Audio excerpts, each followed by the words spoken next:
우리는 사람에게나 아니면 어떤 일에게나 어떤 사물에게나 또 친밀해지기 위해서는 접근을 합니다. 접근이란 가까이 다가감을 뜻합니다. 모든 관계의 시작이나 모든 일의 시작에는 이런 접근이 필요합니다.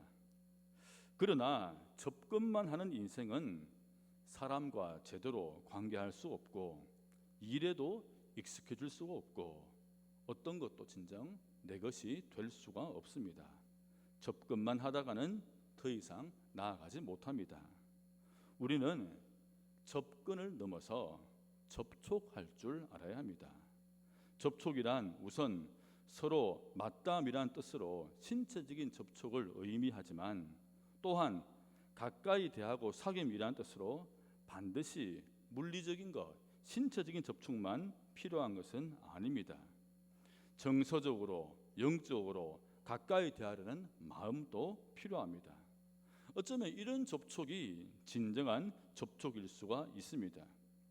물리적인 접촉이 없어도 마음의 접촉, 또 영적인 접촉이 없으면 마치 접촉 불량처럼 관계나 기능이 멈출 수도 있습니다. 오늘 본문에는 단순히 접근이 아닌 진정한 접촉을 통해서 놀라운 은혜를 받은 사람이 나옵니다. 많은 사람들이 예수님 곁으로 가까이 접근하였지만 심지어 그 몸에 접촉도 하였지만 오직 한 여인에게서만 예수님의 능력이 예수님 몸에서 나갔고 예수님을 만날 수가 있었습니다. 그리고 이 여인은 삶의 진정한 행복을 찾을 수가 있었습니다. 오늘 이 여인의 모습은 지금 우리의 신앙생활을 한번 점검해 보게 합니다. 우리는 하나님께 접근만 하고 있습니까? 아니면 진정으로 접촉하며 살아갑니까? 우리는 하나님께 접근을 넘어서 진정한 마음의 접촉, 영적인 접촉을 하면서 만나고 있습니까? 오늘 이 시간에는 우리 모두가 하나님을 향한 이 여인처럼 진정한 믿음의 접촉을 통해서 우리 삶의 온전한 치유와 삶의 평안이 임하는 우리 모두가 되기를 예수님 이름으로 축원드립니다. 우리가 살펴볼 세 가지 접촉입니다. 첫 번째 진정한 믿음의 접촉은 간절함으로 하나님께 접촉하십시오. 오늘 말씀 25절 26절입니다. 12회를 혈루증으로 알아온 한 여자가 있어 많은 의사에게 많은 괴로움을 받았고 가진 것도 다 허비하였으되 아무 효험이 없고 도리어 더 중하여졌던 차에, 여기 나오는 혈루증이라는 것이 어떤 병인지 지금으로는 정확하지는 않지만 여성의 몸에서 출혈이 멈추지 않는 병입니다.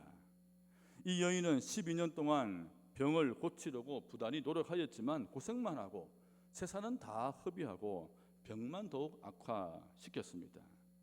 참 공교롭게도 이 여인은 오늘 본 등장하는 앞뒤를 감싸고 있는 그 회당장의 아픈 딸이 살아온 그 횟수만큼이나 고통스러운 삶을 살아왔습니다.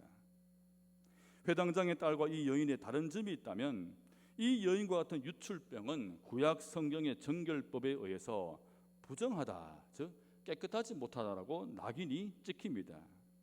레위기 15장 2절 이렇게 말합니다. 이스라엘 자손에게 말하여 이르라, 누구든지 그의 몸에 유출병이 있으면 그 유출병으로 말미암아 부정한 자라. 단지 여인만 부정한 것이 아닙니다. 레위기 15장 7절입니다.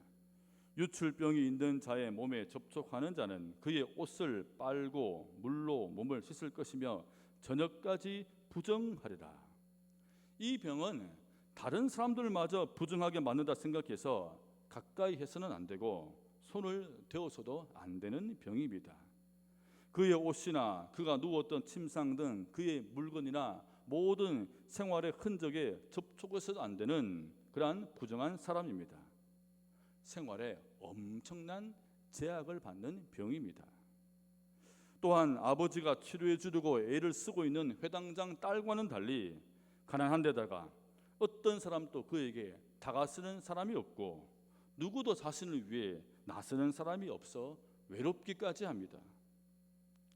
이런 여인에게 기회가 찾아왔습니다. 바로 예수님을 만날 기회입니다. 마침 예수님께서 갈릴리에 오시던 그날에 해변에는 예수님을 보려고 사람들로 가득했습니다. 이때 동네 사람 중 회당장 야이로라는 사람이 높은 지위도 포기한 채 딸을 위해 예수님 앞에 무릎을 꿇고 간절하게 요청을 했습니다. 여러분, 이 높은 사람에게도 문제가 있다는 것은 여러분, 우리가 보면 겉으로는 아무 문제가 없는 거 보이지만 우리 모두에게는 바로 삶의 문제가 있다는 것을 또 이 이야기는 보여줍니다. 회당장의 사연을 들으신 예수님은 그를 위해서 움직이기 시작했고 많은 사람들이 회당장과 예수님을 애워싸고 함께 이동을 하고 있었습니다. 27절입니다. 예수의 소문을 듣고 무리 가운데 끼어 뒤로 와서 그의 손에 옷을 대니. 헬라 원문을 보면 그의 옷자락 끝을 만졌다, 그런 뜻입니다.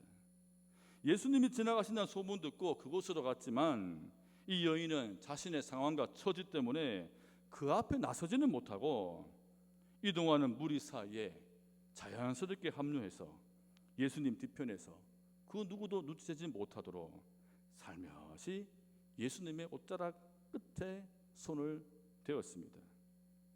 29절입니다. 이에 그의 혈루 근원이 곧 마름에 병이 나은 줄을 몸에 깨달으니라.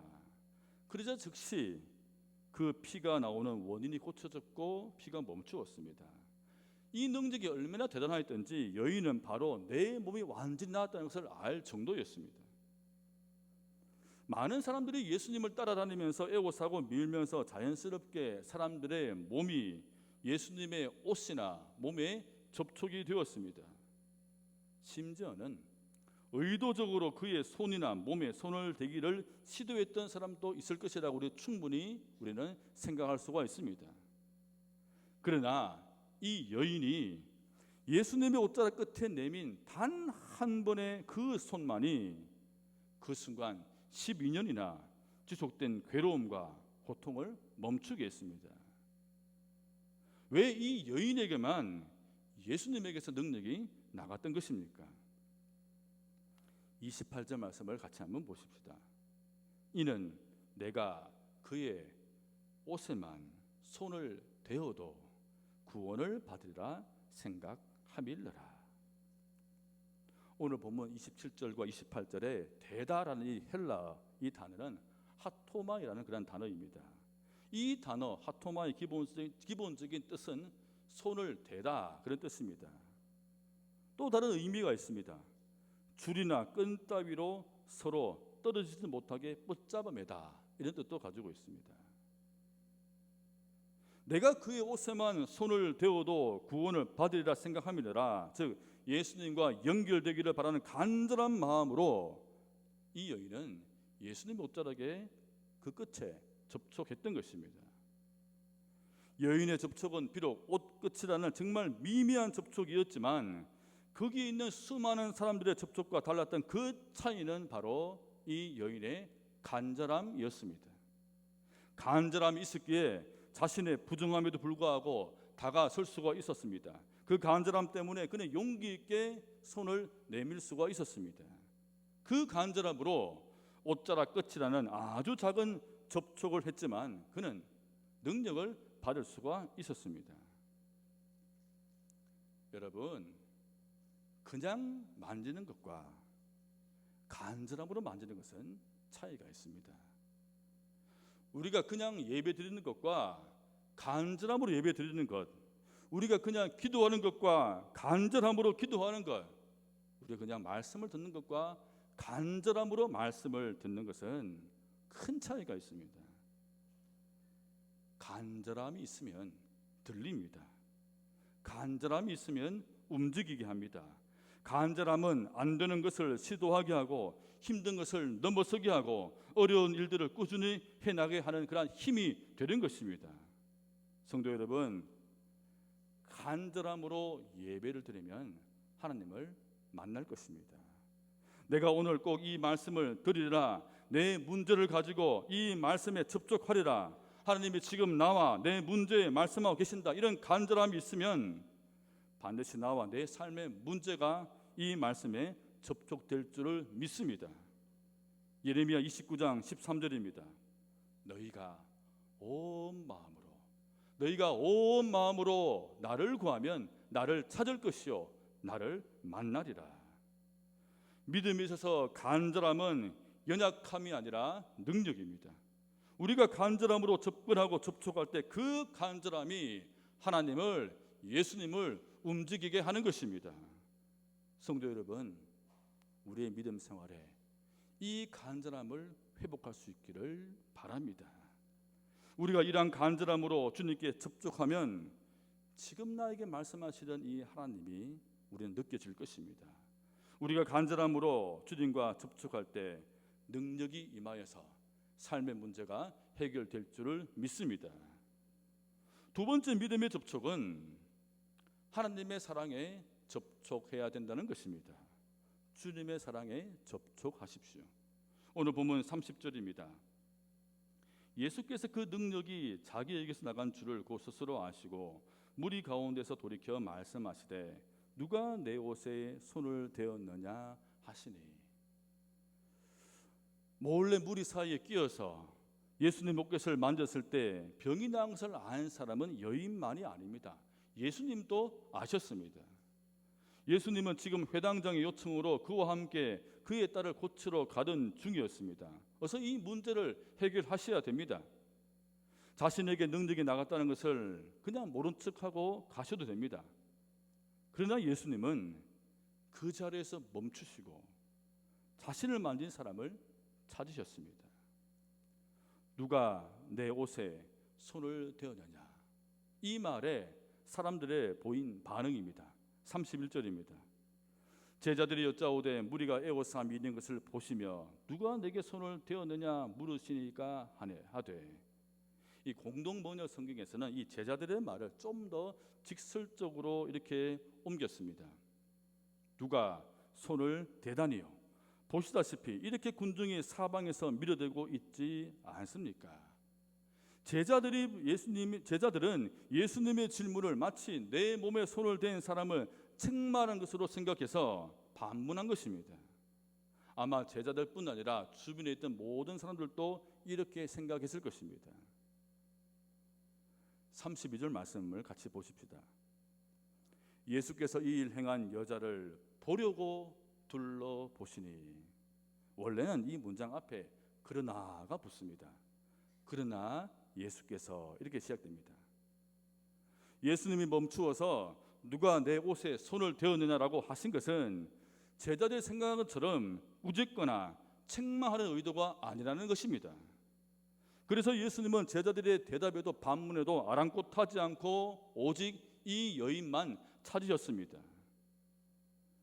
여기서 둘러보시니라, 이 말은 방향을 틀면서 쭉 둘러보았다, 이런 뜻입니다. 누구를 찾으려고요? 믿음의 생각 가지고 예수님 옷자락을 만진 여인을 찾으려고, 여인을 보려고입니다. 보려고 둘러보시니, 이 말은 내가 이 여인을 꼭 보리라, 만나리라, 예수님의 강한 의지입니다. 이 많은 사람들 중에 누가 이러한 믿음을 가지고 내 옷자락 끝을 만드느냐 하는 감탄과 함께 그 사람에 대한 사랑이 담긴 말입니다. 여인이 어떻게 했습니까? 33절 말씀입니다. 여자가 자기에게 이루어진 일을 알고 두려워하며 떨며 와서 그 앞에 엎드려 모든 사실을 여쭈니.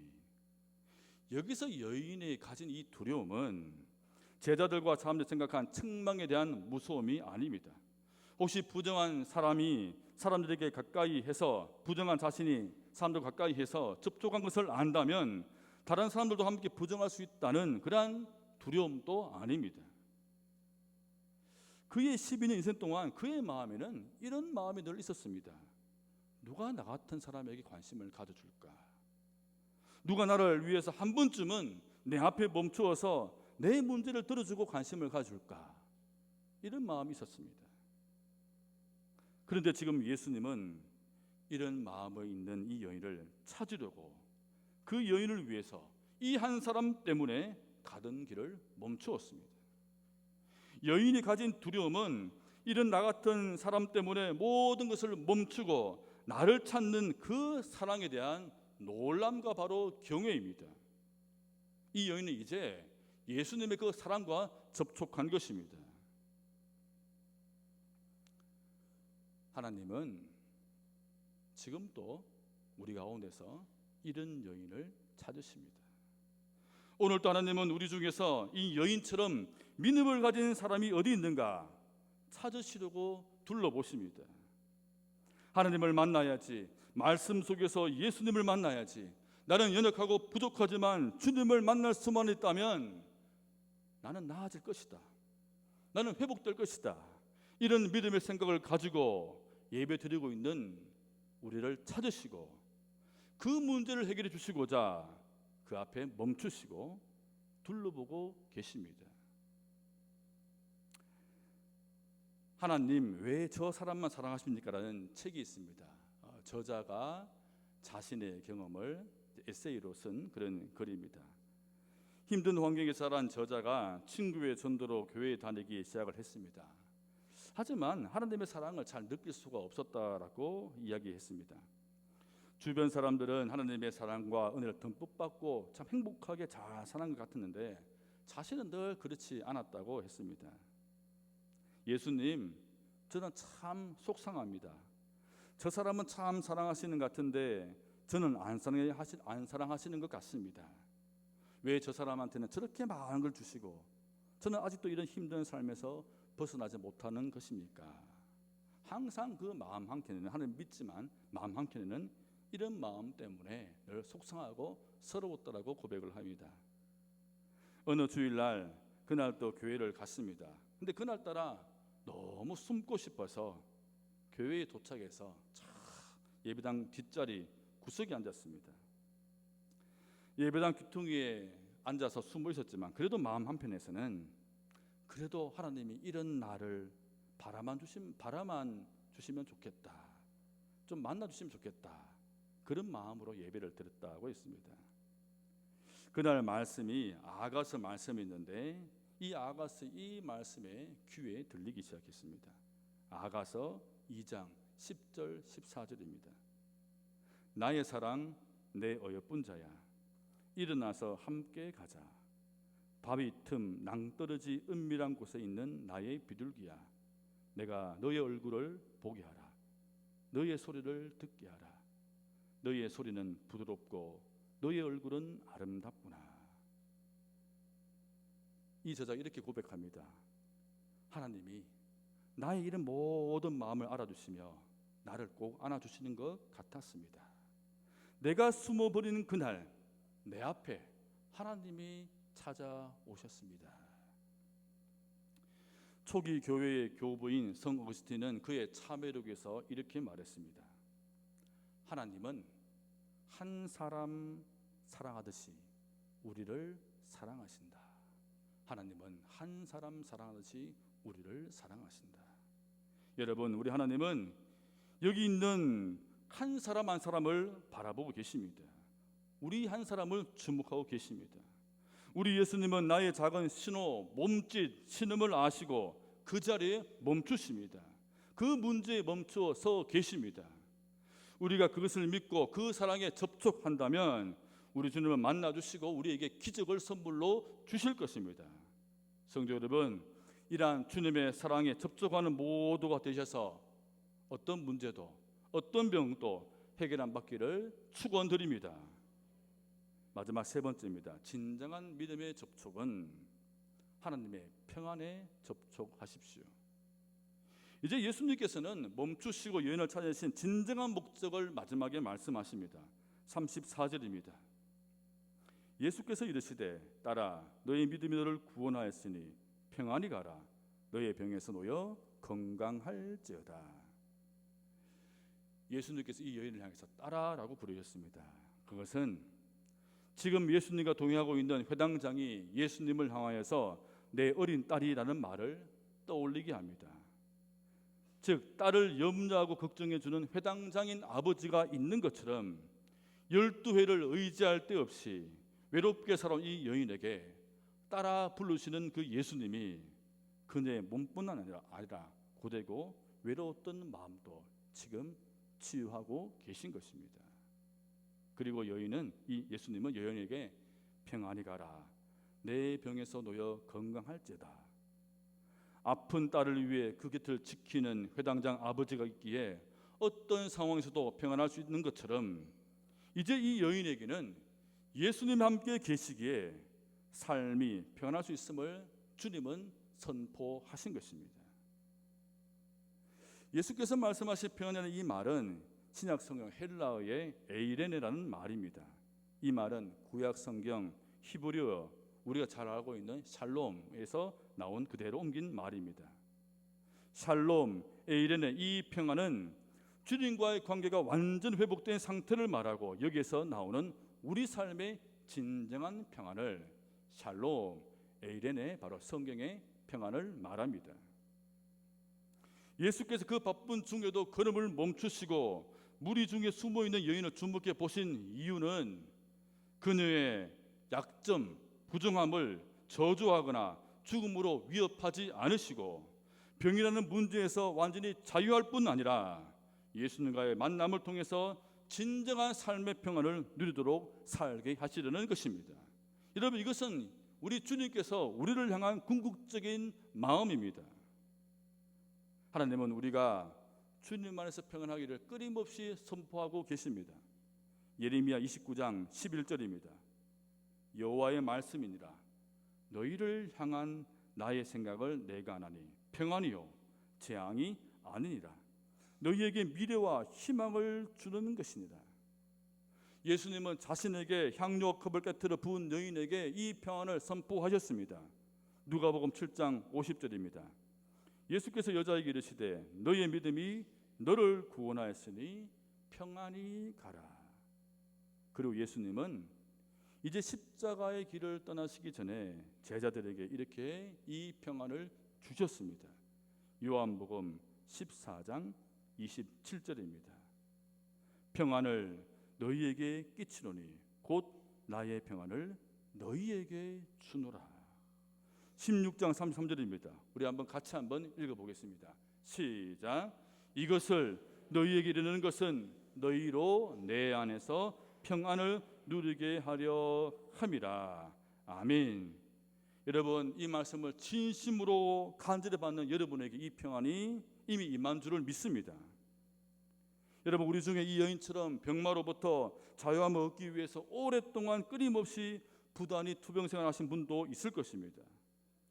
그럼에도 불구하고 차도도 없이 더 악화되는 그런 경험을 하신 분도 있을 것입니다. 질병 때문에 경제적인 어려움을 겪고 있는 분도 있을 것입니다. 비단 질병만이 아닙니다. 우리 모두는 다 각자 자기가 가지고 있는 문제 하나쯤 이상은 가지고 있습니다. 꼭 극복하고 싶은 문제, 남들에게는 알려주고 싶지 않지만 꼭 풀어야 될 문제가 있습니다. 이런 것 때문에 삶의 평안이 깨어진 채 살아가는 사람도 아마 우리 중에 있을 것입니다. 우리가 이렇게 예수 믿고 예배드리고 이렇게 신앙생활 하는 것이 여러분, 우리가 이 땅에서 예수 믿고 잘 살려고 그런 것이 아닙니까? 물론 잘 산다는 것이 세상적인 것이라기보다는 주님의 자녀답게 잘 사는 것을 말합니다. 우리가 하나님을 잘 믿고 주님의 자녀답게 잘 사는 것이 주님께도 영광이 되는 것이고 기쁨이 되는 삶인 것입니다. 하나님은 우리 모두가 진정한 평안과 행복을 누리며 살기를 원하십니다. 성도 여러분, 우리 삶의 진정한 행복을 위해서 다가오시는 이 하나님의 평안에 여러분 접촉할 수 있기를 주님 이름으로 축원드립니다.